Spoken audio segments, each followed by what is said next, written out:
ये कहानी है रामू की, जो एक सीधा साधा किसान है जिसकी जिंदगी खेत, परिवार और ईमानदारी के इर्द गिर्द घूमती है। लेकिन उसके सिर पर कर्ज का बहुत बड़ा बोझ आ गया है। इस बार तो फसल ने भी धोखा दे दिया था। तभी खेत में उसका बेटा आता है और बोलता है, बाबा, आज स्कूल में मास्टर जी ने कहा कि फीस नहीं दी तो कल से स्कूल मत आना। बेटा, मैं कल बात करता हूँ मास्टर जी से। तू पढ़ाई मत छोड़ना।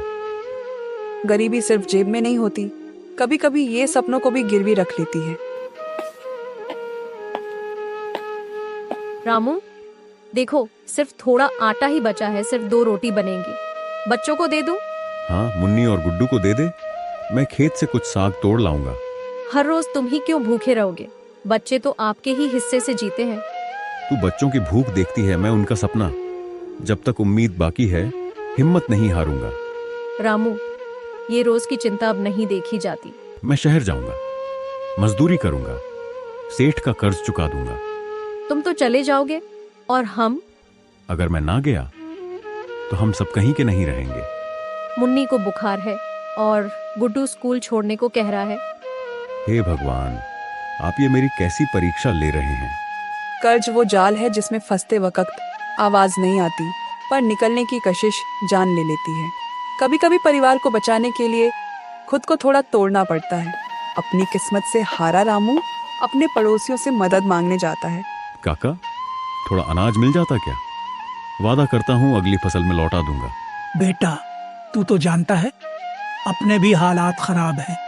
रामू, गांव के हाल सब जानते हैं, मगर सूद पर कर्ज लेना डूबने जैसा है।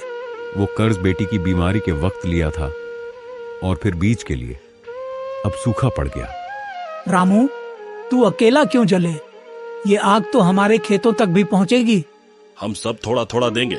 मेहनत तुझ में है, पर कंधा हम देंगे। अब ये गरीब अकेला नहीं है, ये पूरा गांव है, एक साथ।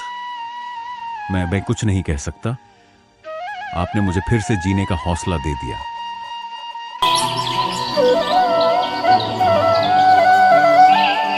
अगली सुबह रामू सारे ब्याज का पैसा लेकर सेठ के पहुंचता है। अरे ओ रामू, अब क्या मांगने आया है? तेरी तो ब्याज की किस्तें भी बाकी है। सुन बे रामू, खेत मेरे नाम कर दे, वरना तेरे हिस्से में सड़कों की धूल बचेगी। एक गरीब की सबसे बड़ी पूंजी उसका आत्मसम्मान होता है। खेत मेरा जीवन है सेठ जी, उसे ना बेच सकता हूँ ना हार सकता हूँ। ये लीजिए, पूरा कर्ज, पूरा ब्याज, गांव वालों की सहायता से और मेरी मेहनत से। एक गरीब की इतनी हिम्मत।